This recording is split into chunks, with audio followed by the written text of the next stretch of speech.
I never imagined the woman I carried in my womb for 9 months, the one whose scraped knees I kissed, whose tears I wiped, whose every birthday I baked a cake for, would one day drag me by the hair across the cold marble floor of her mansion, screaming that I was a greedy old hag.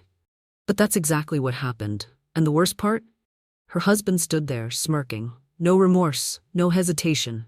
Just cold, ruthless entitlement in his eyes. It was a Thursday. The air smelled like roses and old money. I had come over for what I thought would be a simple dinner. Nothing fancy, just family. Or so I thought. My daughter Amanda had texted me 2 days prior, "Mom, we'd love to have you over. Just dinner, okay? We've missed you."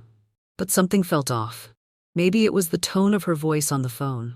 Or maybe it was just mother's instinct, that little pinch in your gut that tells you something's wrong. I arrived wearing a soft beige dress, the one Amanda had bought me for my 60th birthday. I even curled my hair, added a touch of lipstick. I wanted to look nice. I wanted to feel welcome. Their house was something out of a movie. Massive glass panels, a winding staircase, marble floors that echoed with every step. But the warmth was gone. The second I stepped inside, I could feel the chill. Dinner was served. Steak, asparagus, mashed potatoes, and a bottle of wine I couldn't pronounce. Amanda barely looked at me. Her husband Marcus was grinning too wide. Their 2 children, my grandchildren, were upstairs, nowhere to be seen. And then it began. "So, Mom," Amanda said casually, swirling her wine, "we've been thinking. It's time for you to do something meaningful with your savings." I blinked. "What do you mean?" Marcus leaned forward. "You've been sitting on that inheritance for over a decade. $5 million, just gathering dust. Amanda and I have this new venture we're working on, and we'd like your support. Alone." "Alone? $5 million? I don't understand," I replied slowly. "That money was your father's life insurance. It's all I have left." Amanda scoffed. "You live in a paid-off house, you get a pension. You're fine." I looked between them, my heart starting to race. "No, I'm sorry, that's not how this works. That money is for emergencies, for the future, for your children too, if something ever happens." That's when everything turned. Amanda stood up so fast her wine glass toppled. She didn't yell. Not at first. She just stared at me, like I had just betrayed her in the worst possible way. "You selfish butch," she whispered. Marcus stood next. "You're standing in our home, eating our food, and you can't even support your own daughter's future? We let you in, and this is how you thank us?" My hands shook. I reached for my purse. "I think I should go." But before I could take 2 steps, Amanda grabbed my wrist. "No, you don't get to just leave." And that's when it happened. In a blur of rage and resentment, she grabbed my hair and pulled me backward. I stumbled, heels scraping against marble, pain shooting down my spine. My daughter, my baby, was dragging me like I was nothing. "Get out," she screamed. "If you're not going to help us, you don't deserve to be here." Marcus opened the door. You heard her. I barely had time to grab my coat. They shoved me out into the driveway. No apology, no shame, just silence as the door slammed behind me. I stood there, trembling, alone in the dark, under the same stars I used to point out to Amanda when she was a child. I had no car, no phone. I'd left it on the kitchen counter. Just me, in the same heels I wore to her wedding, now broken at the heel from the fall. How did we get here? What had I done to deserve this? The world says a mother's love is unconditional. But what happens when your own child sees you as nothing more than a walking wallet? As I walked down the empty street that night, every step heavier than the last, one thought echoed louder than any scream Amanda had hurled at me. This is not where my story ends. This is where it begins. My name is Evelyn Grace Thompson. I'm 62 years old. And until recently, I believed that if I loved my family hard enough, gave them everything I had, they'd love me back just the same. I was wrong. I wasn't born into wealth. I earned everything the hard way. I spent 33 years as a school librarian, a job that rarely makes headlines or bank accounts, but it gave me purpose. It allowed me to serve a community, shape young minds, and return home every night knowing I'd made a difference. It wasn't glamorous, but it was good. Honest work. When my husband Harold died of a sudden heart attack 15 years ago, everything I thought I knew about security disappeared. He had been my partner for 28 years, my rock. He left behind a $5 million life insurance policy, typical of Harold, always planning ahead, always thinking of Amanda and me. That money to me wasn't a windfall, it was protection. A lifeboat for our family in case of stormy seas. So I never touched it. Not even once. Instead, I placed it in a trust account and let it sit quietly, accumulating interest. I lived modestly, downsizing from the home Harold and I built together into a smaller cottage. I gave up luxuries without blinking.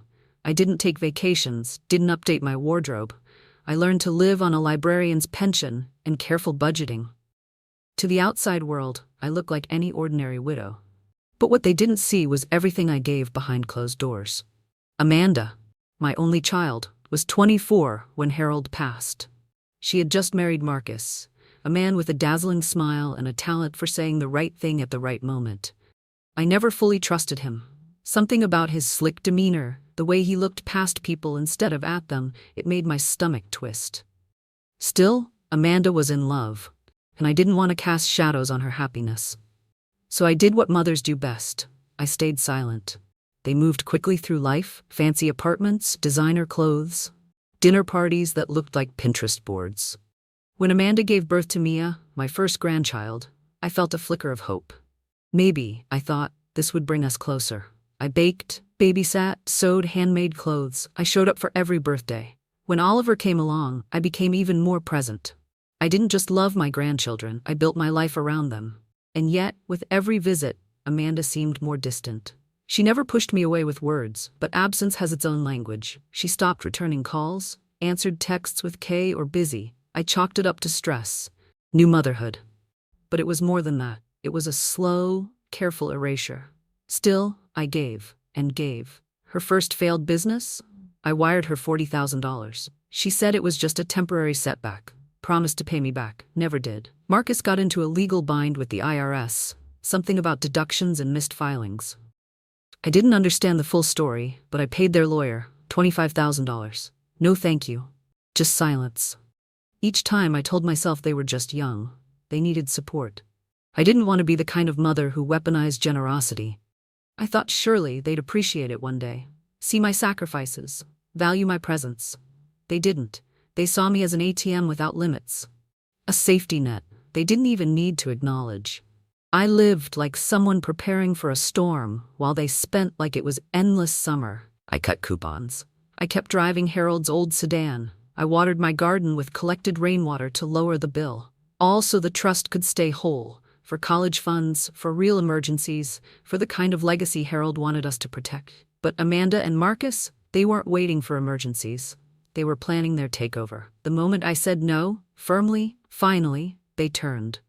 I declined one request and suddenly I was difficult, emotionally unstable, out of touch. It wasn't confusion, it wasn't hurt, it was strategy.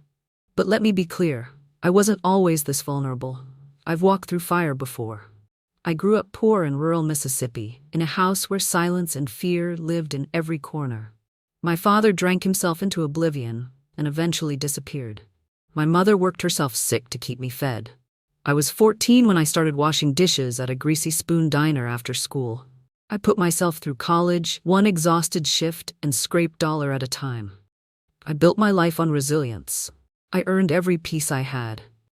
Harold was the first man who ever made me feel safe. Losing him gutted me, but I kept going. So when my daughter and her husband stood at the top of that marble staircase and shoved me out of their mansion, physically and emotionally, they thought they were ending me. But they weren't burying a weak woman.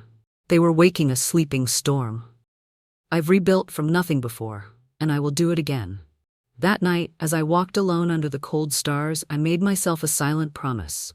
They would regret the day they tried to break me. Marcus and Amanda lived in a mansion that looked like it had been plucked from a reality TV show. Every corner of that house screamed wealth, excess, luxury, and image.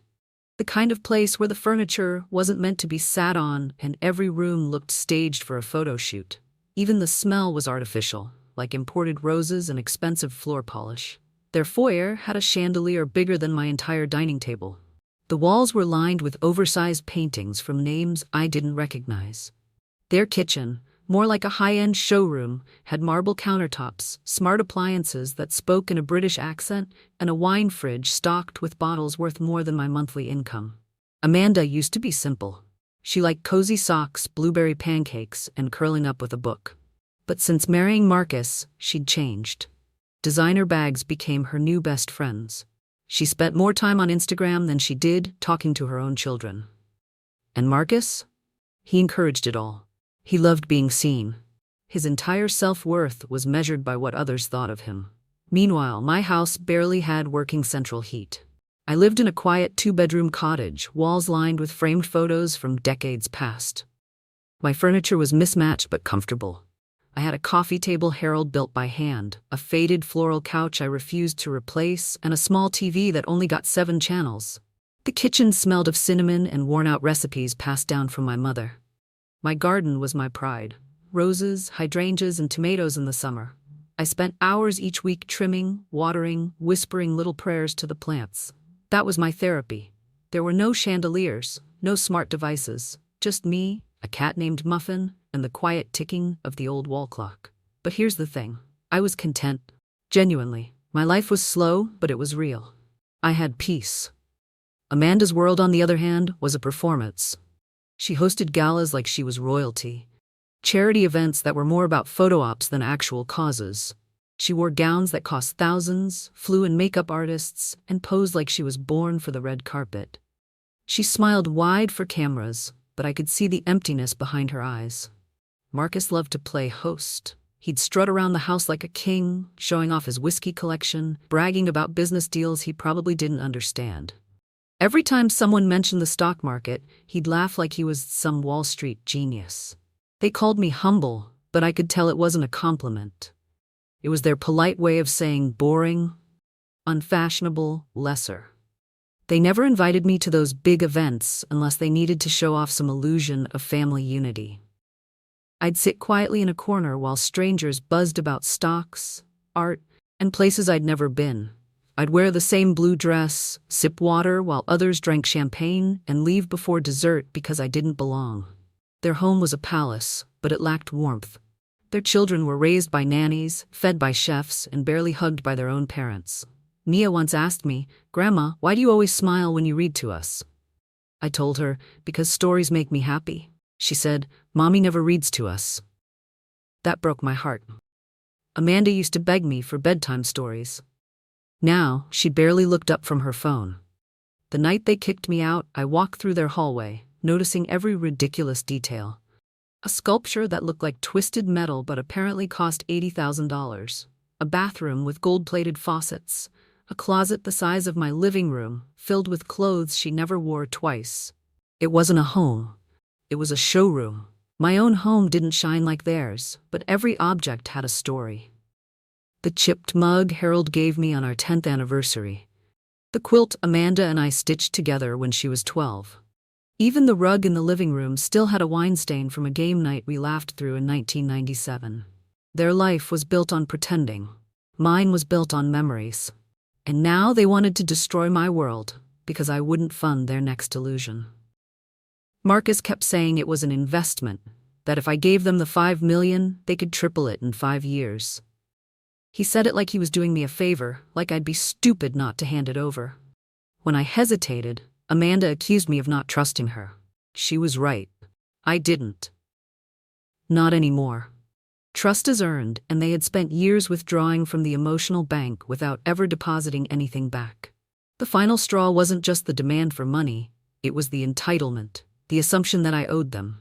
That because I had something they wanted, they had the right to take it, by guilt, by force, or by cruelty. I didn't belong in their glittering world. But I also refused to be ashamed of the life I had built. My home wasn't perfect, my clothes weren't designer, my meals weren't served on china, but I knew who I was. I had integrity, I had kindness, I had resilience. They could keep their glass palace, their hollow laughter, and their shallow friendships. I would return to my little cottage surrounded by books, flowers, and real love. The distance between our two lives wasn't just physical, it was spiritual. They had wealth, I had peace, and no amount of marble, gold, or champagne could ever replace that. If someone had told me 20 years ago that Amanda would one day turn on me, I would have laughed. My Amanda? The little girl who cried when she lost her stuffed rabbit, who used to write me birthday cards with hearts and glitter? No, she was sweet, kind, gentle. She had her father's eyes and my stubborn spirit. She used to call me Mama Bear and run to me when she had nightmares. But the woman she's become is someone I barely recognize. Amanda didn't change overnight. It crept in like a slow-moving fog. At first, it was harmless distance. Missed calls, shorter visits, a distracted tone. But then came the little jabs. How she rolled her eyes at my clothes, how she flinched when I hugged her in front of friends, how she looked embarrassed when I brought over handmade gifts. And then Marcus entered the picture. From the day they met, his presence shifted everything. On the surface, he was magnetic, charming, well-dressed, knew all the buzzwords. He called me Mom within a week and brought me flowers on Amanda's birthday. But there was always something performative in his gestures, like a man reading from a script. I brushed it off at first. Amanda seemed happy, and wasn't that what mattered? But Marcus moved fast, too fast. Within months of the wedding, he had full access to their finances, convinced Amanda to quit her stable job, and redirected her focus to his ambitious ventures. Startups that never launched, partnerships that dissolved overnight. One moment it was skincare, the next it was NFTs. Always chasing trends, never building roots. Every failure came with a new excuse. It's the market. We got scammed. It just wasn't the right time. But I saw it clearly. He wasn't chasing success. He was chasing shortcuts and dragging Amanda with him. Amanda, once spirited and confident, began to shrink. Her smiles became forced. Her laughter felt rehearsed. Sometimes I'd see her staring into space, lost, hollow. When I asked, she deflected. Just tired. It's nothing. You wouldn't get it. I wanted to press, to demand answers, but I hesitated. I didn't want to overstep. I thought giving her space was the right thing. I was wrong. Marcus, meanwhile, found new ways to make me feel small. He'd throw around financial jargon at dinner, then chuckle when I didn't understand. Once in front of Amanda's friends, he said, "Your mom should really let us help her invest. She's probably got a fortune just sitting there doing nothing." I knew what he was doing, planting seeds. Soon after, Amanda started asking questions, not out of concern, but curiosity laced with entitlement. "What's your plan for the money, Mom? Don't you think we should use it now while the kids are young? Wouldn't Dad have wanted us to have a better life?" That last one hit hardest. Using Harold's name like leverage, like a guilt trip. As if I didn't know what Harold would have wanted. As if Marcus, who never even met him, had more say than I did. And then came the business pitch. Marcus stood in my kitchen, polished as ever, and laid out his latest idea, something about importing tech from Asia. "We just need an angel investor," he said. "Family first, right?" The number he named? 5 million. When I told them no, the air changed. Marcus laughed. Amanda snapped. She accused me of being selfish, of not believing in her, of hoarding money for no reason. It broke something in me. She wasn't pleading. She wasn't asking. She was demanding. Entitled, aggressive, and cruel. Not the daughter I raised, but someone molded by years of manipulation and subtle poisoning. They didn't want help. They wanted access. They wanted control. The night it exploded, I wasn't even surprised. Marcus stood calmly by the front door, arms crossed, watching as Amanda screamed at me. She grabbed my arm, yanked my purse, hurled accusations like knives. And Marcus? He didn't say a word. He let her do the dirty work. Let her be the monster while he played the composed partner in the background. "You walk out now," he said coldly. "You'll regret it forever." But in that moment, I saw through it all. The schemes, the manipulation, the rehearsed lines, the fake warmth. And I realized, the woman I once called my daughter, the little girl with glitter on her birthday cards, had been swallowed by his world. Or worse, she let herself be. They didn't just want my money. They wanted me to feel guilty for keeping it. They wanted to rewrite history, twist my loyalty into a debt, my silence into consent. But I wasn't some fragile old woman they could gaslight. I knew what they were doing. They thought I was weak, an old lady too stuck in her ways, too emotional, too soft. But there's something Marcus never understood. Empathy is not weakness, loyalty is not stupidity, and love, real love, doesn't come with strings. I wasn't just hurt, I was furious. They wanted a war, they were about to get one. And I was going to fight back with something more powerful than their greed.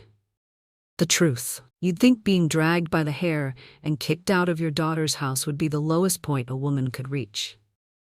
But no, Marcus and Amanda weren't finished with me. They wanted to humiliate me. to destroy my dignity, not just in private, but publicly. And they did it in a way so calculated, so cruel, I still can't believe they pulled it off. It all started with an invitation.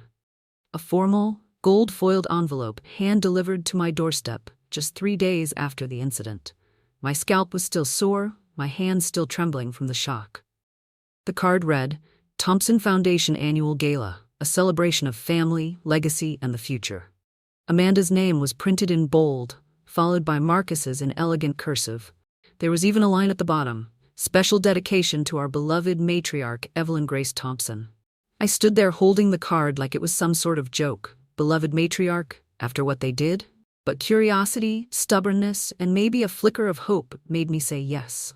I thought maybe, this was an apology. Maybe they realized they went too far, that the guilt finally cracked through their polished facade. I even put on the navy blue dress Amanda once said made me look regal. I arrived alone, quiet, but ready for peace. I should have known better.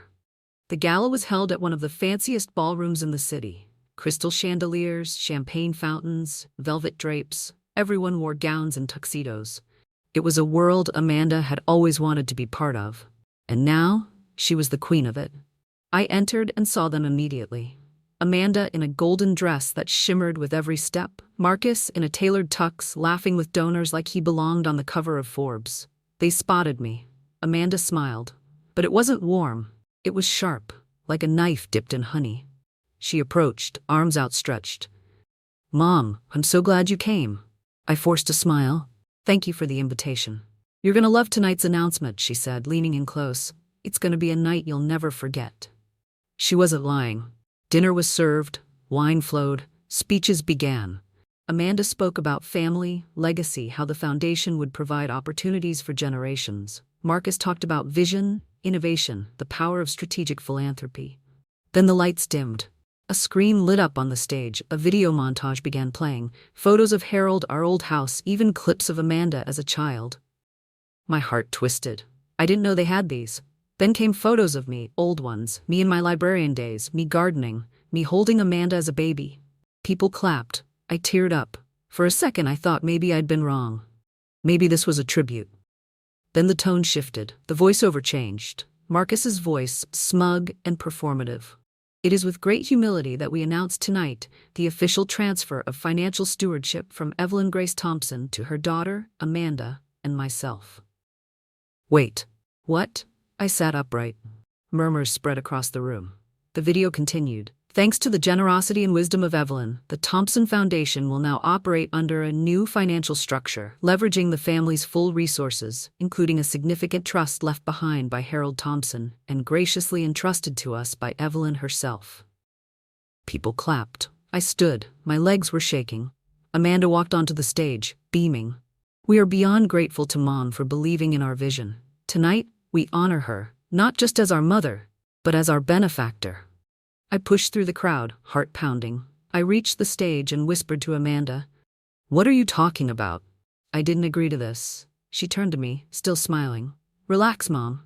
We've already set things in motion." Marcus leaned in. "You really should have signed those papers when you had the chance." It hit me like a freight train. This wasn't an announcement. It was a trap. They forged something. Maybe manipulated the story to make it look like I gave them the inheritance willingly. They'd created a narrative in front of hundreds of witnesses, locked in by video, applause, and public assumption. I stepped up to the mic. "I never agreed to this," I said, voice trembling. The room fell quiet. "I didn't give them anything. This is a lie." Silence. Marcus stepped forward calmly. "Mom's had a tough year," he said, addressing the room. "We love her dearly, but sometimes age brings confusion. We're working closely with her advisors to ensure everything is handled properly." People nodded. Some smiled at me with pity. A few whispered. Amanda took my arm like she was comforting me. They made me look senile. They used my love, my memories, my late husband's name, and turned it all into a weapon against me, right there on stage. I walked out of that gala more humiliated than I've ever been in my life. I didn't just lose dignity. I lost credibility. They made sure no one would believe me now. Not the donors, not the guests, not the press who would report on the gracious matriarch's contribution. But they forgot one thing. I may have been humiliated, but I wasn't finished. Not even close. After the gala, I didn't go home. I couldn't. I drove aimlessly for hours, headlights cutting through foggy night roads, heart pounding so loudly it drowned out the engine. I ended up in a motel, one of those roadside places with flickering neon signs and paper-thin walls. I paid in cash and collapsed on the stiff bed, still wearing the dress I thought I'd be honored in. That night, I cried so hard I couldn't breathe. I wasn't just embarrassed, I was shattered. They didn't just betray me, they erased me. They stood on a stage in front of hundreds of people and rewrote the truth like I didn't matter. They stole my name, my legacy, my husband's memory, and the worst part, they smiled while doing it. For days I didn't eat. The motel room became my cave. Curtains closed, lights off. I stared at the ceiling for hours, reliving every moment. Amanda's eyes cold with calculation, Marcus's voice dripping with condescension, the audience clapping like I had handed them the family fortune with joy. I wanted to scream. I wanted to disappear. I started to question myself. Was I losing my mind? Had I missed something? Maybe I had signed something by mistake. Maybe I was being dramatic. Maybe Amanda was right. Maybe I was just a bitter, lonely old woman holding on to money like it could replace love. But deep down I knew the truth. I hadn't lost my mind. I'd lost my power. I had let them take it. And now they had everything. My money, my reputation, even the sympathy of people who once admired me. I was nothing but a whisper in their narrative. A footnote. The aging mother who generously passed the torch. They didn't see the broken woman in that motel room, unwashed, shaking, eyes swollen from nights without sleep. They didn't hear the late-night sobs or the desperate prayers whispered into the dark. They didn't know that Evelyn Grace Thompson, once proud and steady, was now a ghost of herself. I stopped answering phone calls. The few friends I had, old book club members, my neighbor Diane, left voicemails. "Hey Evelyn, saw the article. You must be proud." Proud. The local newspaper ran a feature about Amanda and Marcus. Young philanthropists turn family wealth into community gold. My name was there, of course, a quote I never gave, a photo I didn't know they had. I couldn't even fight back. No one would believe me now. And worse, what if they never believed me? My savings account was untouched, but my soul felt bankrupt. I looked in the mirror and didn't recognize myself. Wrinkles etched deeper. Eyes dull. My hands trembled when I tried to butter toast. I didn't feel 62, I felt 100. I sat in the bath for hours, letting the water go cold. I flipped through old photo albums, searching for Amanda's smile. The real one, not the one she wore at galas. I found pictures of her as a child, asleep in my arms, tiny hands wrapped around my thumb, and I wept. Not for the past, but for the version of her that would never return. One afternoon I drove to the cemetery. Harold's grave sat beneath a maple tree. I hadn't been back in months. I knelt beside the stone, placed my trembling hand on the cold granite, and whispered, "I'm sorry." I cried for hours. I told him everything. The lies, the manipulation, the gala, the betrayal. I asked him what I had done wrong. Why Amanda turned out this way. Why I didn't stop it sooner. There was no answer, of course. Just wind in the leaves and the ache of my own heart. That night, I made a decision I never thought I'd make. I opened my laptop, searched for retirement communities. I was done. Done fighting, done hurting, done pretending I still mattered to anyone. Maybe, I thought, it's time to disappear quietly. Let them have their fantasy. Let the world believe their version. Let Amanda wear her crown. Let Marcus play CEO. Let them win. Because I had nothing left to give. But then, something strange happened. A letter arrived at the motel. Not an email. Not a phone call. An actual letter. From Mia, my granddaughter. It was written in crayon, on notebook paper torn from her school journal. "Dear Grandma, I miss you. Mommy says you're mad and sick, but I don't think you're sick. I think you're sad. I don't like when people lie. You always read me stories and gave me strawberries and kissed me goodnight. You were the only one who came to my ballet show. I love you. Don't be gone forever. Love, Mia." I stared at that letter for hours, folded it, unfolded it, read it again and again. It was small, simple, but it cracked something wide open inside me. Mia saw me. Not as the broken woman in the motel, not as the benefactor or the matriarch, just Grandma. The one who read her stories and brought her strawberries. I wasn't invisible. I wasn't defeated. I wasn't gone. I'd just gotten lost. But now, thanks to a child's letter and some crayon honesty, I remembered who I was. Evelyn Grace Thompson wasn't born to be a victim. She was born to be a fighter, and it was time to stand up. Mia's letter brought me back to life, but it wasn't the only thing waiting for me when I returned to my senses. The morning after I received it, I packed up and left the motel. I didn't go straight home. Instead, I drove to the only place that still felt safe, the local library. That building had seen me through everything: grief, motherhood, aging. I spent over 3 decades between its walls. It wasn't just a workplace, it was a part of me. Familiar aisles, the smell of old books, the comfort of silence. I sat down at one of the computers and typed in a name I hadn't searched in years: Henry Caldwell. Henry wasn't just my old friend, he was Harold's best man. A retired financial attorney who had been helping Harold manage his assets long before I even understood what the term trust meant. After Harold died, Henry offered to help manage the paperwork, free of charge. I declined at the time. I thought I could handle it. But Harold had still insisted on one thing: that Henry remain listed as an advisor and backup trustee in case anything ever happened to me. I had forgotten that detail, until the moment I opened our old safe deposit box, which I hadn't touched in over a decade. Inside were Harold's documents: his will, his handwritten notes, and a letter addressed to me in his neat, blocky handwriting. If anything happens and Amanda turns against you, contact Henry. My hands shook. All this time, I thought I was alone, powerless. But Harold had prepared for this. He knew. Somehow, deep down, he had feared that money would twist things, that Amanda might be manipulated, and he had trusted someone to help me if that nightmare ever came true. I picked up the phone. Henry answered on the 3rd ring. His voice was slower, raspier than I remembered, but steady. "Evelyn," he said, after I told him who I was. "I've been waiting for this call for 15 years. Tears stung my eyes. I need your help." "You're going to have it," he said, "every last bit." We met 2 days later at his house in the hills. He walked with a cane now, but his mind was sharp as ever. I told him everything: Amanda's betrayal, Marcus's manipulation, the forged announcement at the gala. Henry opened his own folder. "I've been keeping an eye on the trust account. Legally, they haven't touched a cent yet, but they've submitted paperwork to shift control. What they don't know is that any financial move requires dual authorization, yours and mine. That clause was added by Harold in the last revision. Marcus never saw it." I blinked. "So they don't have access?" "Not a dime," he said, smiling. "But we can't wait long. They're trying to force it through by making you seem mentally unfit. I've already seen the whispers." Of course. That's why Marcus framed me as confused, aging, at the gala. He was laying the groundwork. But he had underestimated us both. "Evelyn," Henry said, handing me a binder, "we're going to fight this, not just legally, but publicly. We're going to flip the narrative, but I need you to be ready to face them again." I didn't hesitate. "I'm ready."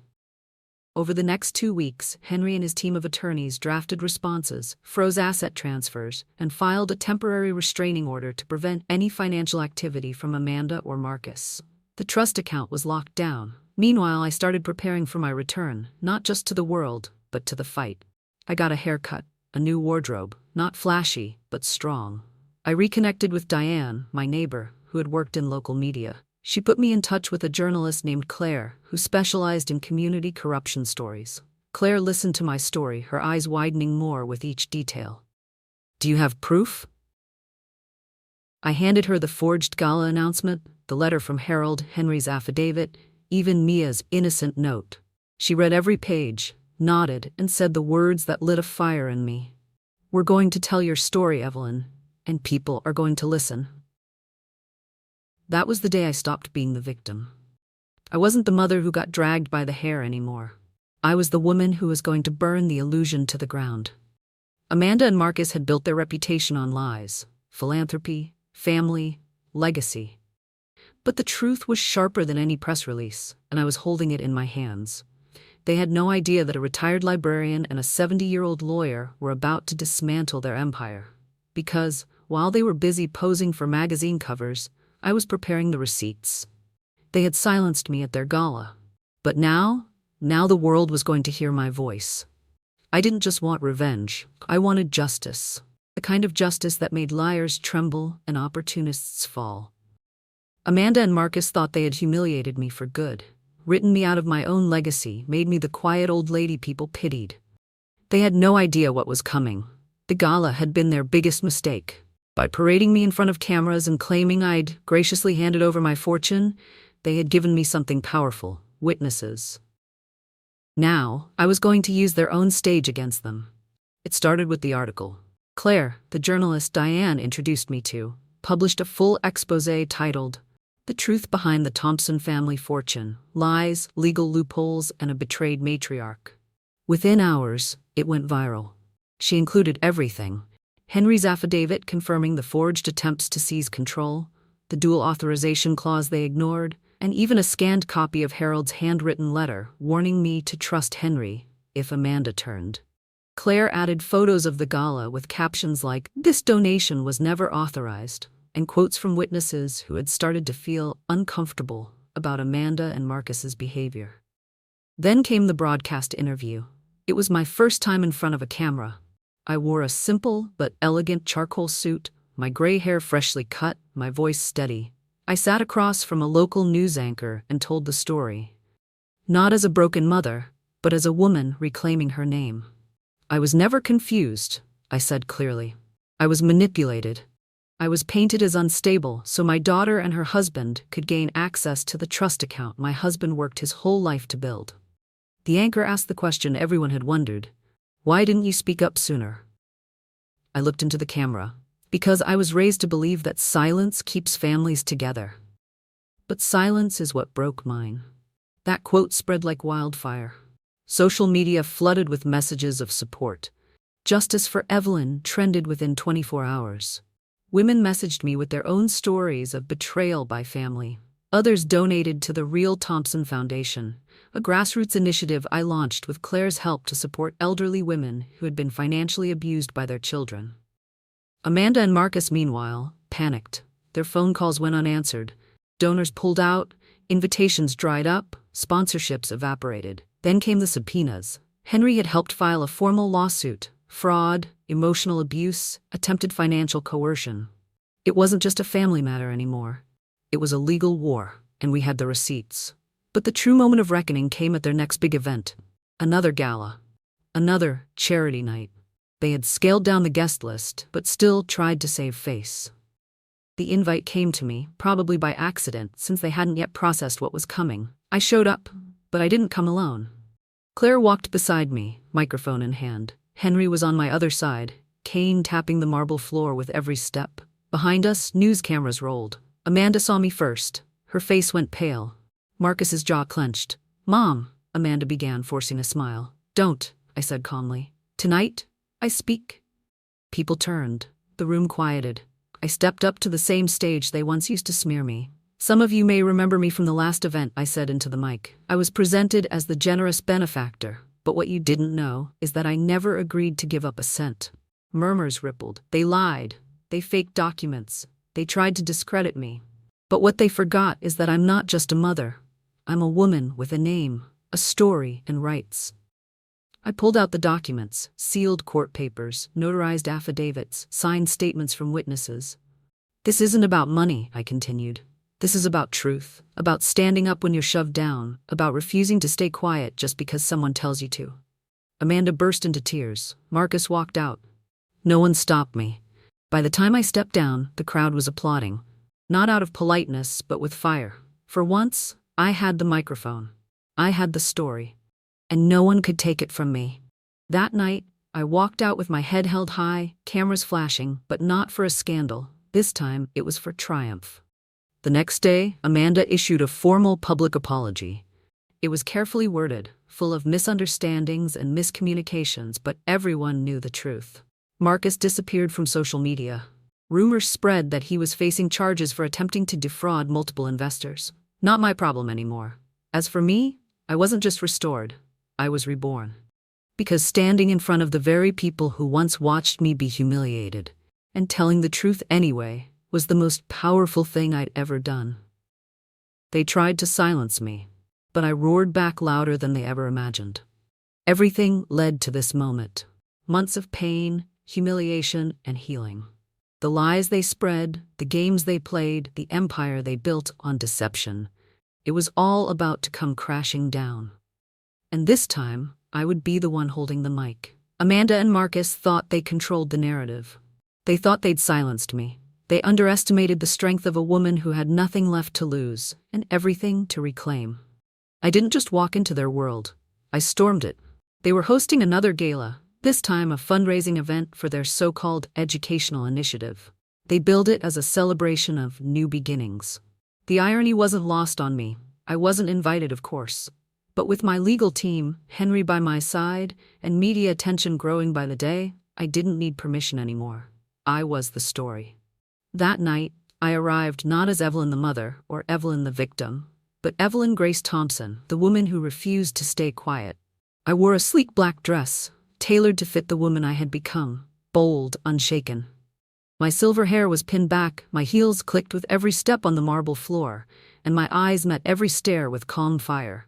The press was already there. They'd heard whispers, they wanted confirmation, and I was ready to give it. As I entered the grand ballroom, the atmosphere shifted. Conversations paused, heads turned. People began to murmur. I spotted Amanda across the room, stunning as always in a glittering red gown. Her smile froze when she saw me. Marcus, standing beside her, paled. I didn't blink. They didn't dare approach me. Claire, the journalist who had become more than just an ally, stepped up beside me. She whispered, "They won't see this coming," and they didn't. Henry, dressed in his old gray suit and leaning on his cane like a sword, walked with me to the front of the room. The stage was set for Amanda to speak. But I stepped forward instead. I turned to the announcer and with complete calm said, "You might want to hold the program. This evening has a new keynote." The room went silent. I took the microphone. "I know many of you remember me from Amanda and Marcus's previous events," I began, voice strong. "You may have read about my generous contribution, how I supposedly gave away my husband's life savings to fund this foundation."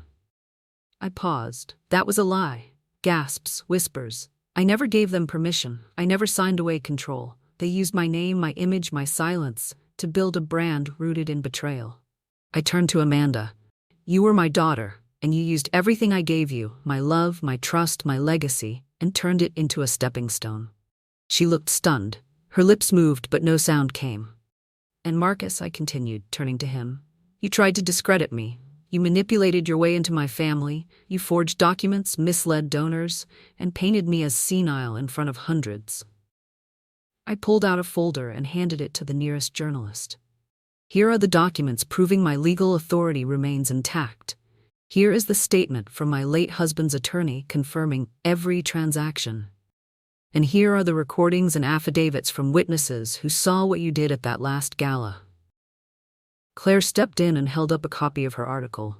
"This has been verified, sourced, and is now part of a growing investigation into financial misconduct." The room erupted. Amanda finally snapped. "This isn't fair. You don't understand. Mom, we needed that money." I faced her head on. "You didn't need it. You wanted it. You wanted to live like royalty while destroying the woman who made you. You didn't just take from me. You tried to erase me." Marcus stepped forward, trying to regain composure. "Ladies and gentlemen, this is clearly a family misunderstanding." Henry interrupted him. "This isn't a misunderstanding. It's a fraud, and it's under investigation by the district attorney's office as of this morning." Cameras flashed. Reporters swarmed. Marcus turned pale. Amanda burst into tears and rushed off stage. I stood still. The room applauded, not out of pity but in respect. For once, they saw me, not as a footnote in Amanda's curated world, not as a confused old woman, but as a fighter, a survivor, a mother who stood up when most would have disappeared. After the event, a woman approached me, middle-aged, elegant, with tears in her eyes. "My daughter did the same to me," she whispered. "I thought I was alone." "You're not," I said. That night, news outlets ran the headline, "Mother exposes daughter's $5 million fraud scheme live at gala, Evelyn Grace Thompson speaks out." My face was everywhere, not for being a donor, but for being a symbol, the woman who fought back. And I didn't stop there. I partnered with local nonprofits to launch a campaign, Silent No More, a resource for elderly parents facing financial abuse from their own children. We held seminars, ran media campaigns, and offered free legal advice. I took what Amanda and Marcus meant for harm and turned it into purpose. And the best part? The trust fund remains untouched, fully intact, ready to be used my way. Not to fund fake charities, not to buy Marcus another watch, but to create real, lasting good. Because no matter how far they tried to push me down, I stood back up. And this time, I didn't need anyone's permission to speak. If you had told me a year ago that my own daughter would drag me by the hair, that I'd be thrown out like garbage, publicly humiliated, and branded as a confused old woman, I would have called you cruel, delusional, even. But it happened, and I survived it. More than that, I came back stronger. This isn't just a story of betrayal. This isn't about revenge or money or even justice. It's about awakening. About realizing that no matter your age, no matter how much you've given, you still have a right to say no. You still have the right to protect what's yours. And most importantly, you still have the power to rebuild your life, even when it's shattered by the very people you love most. I used to think being a mother meant sacrificing everything. Your time, your dreams, your comfort, and yes, parenthood is sacrifice, but it should never mean surrendering your identity. It should never cost your dignity. Amanda was my daughter. She still is. But I've had to accept something that nearly tore me apart. The people we love are capable of hurting us more than anyone else in the world. And sometimes, they choose to. That doesn't mean we stop loving them, but it does mean we stop letting them destroy us. Marcus and Amanda didn't just try to steal money. They tried to steal my voice, my name, my legacy. And in doing so, they reminded me of something I had forgotten. I'm not powerless. I'm not just someone's mother, someone's grandmother, someone's widow. I am Evelyn Grace Thompson. I am a woman who lived through loss, who rebuilt herself after grief, who carried a family alone, and who, when pushed to the edge, stood tall and pushed back. And so can you. If you're watching this, and you've been betrayed, by family, by people you trusted, know this: you are not alone. And your pain is not the end of your story. For months after the betrayal, I couldn't look in the mirror. I felt ashamed. Not just because of what they did, but because I had let it happen.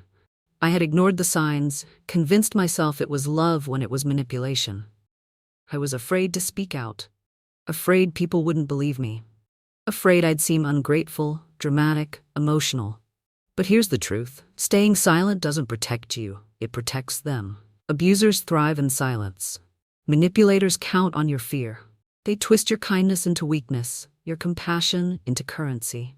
I want you to look at my face and know that it's okay to speak. It's okay to walk away from toxic people, even when they're family.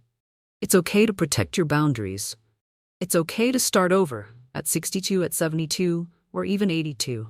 There's this lie society tells women, that once you hit a certain age, your story is over, that your purpose is only in the people you've raised or supported, that you're done growing, done dreaming, done changing. But I'm living proof that the best chapters can start when you least expect them. After the legal battle, I did more than recover the trust fund. I restructured it. I created scholarships in Harold's name. I launched Silent No More, an organization that now helps women in over 14 states deal with financial abuse, manipulation, and elder exploitation. We've built shelters, launched hotlines, and filed lawsuits against predators disguised as family. I've been invited to speak at universities, interviewed on national TV, and honored at women's leadership forums. Not because I'm special, but because I told the truth. And if I can do that, so can you. Maybe your betrayal wasn't as public. Maybe it was quiet. Maybe it was slow, and it happened over years, so subtle that even you didn't see it happening until you were left hollow. That doesn't make it less real. Don't compare pain. Don't downplay what's been taken from you. If someone made you feel worthless, small, or ashamed for standing up for yourself, it wasn't love. And you don't owe them your silence. You owe yourself a future. I still grieve the daughter I once knew. I still dream about little Amanda, holding my hand and asking me to read her one more bedtime story. That version of her is gone. But I'm still here. I honor her memory by standing in my truth, by making sure no one else's mother, grandmother, or friend ever feels the pain I did. Alone, shamed, and silenced. So here's my message to every woman watching this. You are not weak for loving too hard. You are not foolish for giving someone another chance. But you are powerful for knowing when to stop, for drawing the line, for saying this ends here. Let them call you cold. Let them call you stubborn. Let them call you crazy. But don't ever let them call you silent again. The world has told women for too long to keep their heads down. I say lift yours high. Wear your pain like armor. Speak your truth like fire. Because when you do, you don't just take your life back, you set the whole damn world free.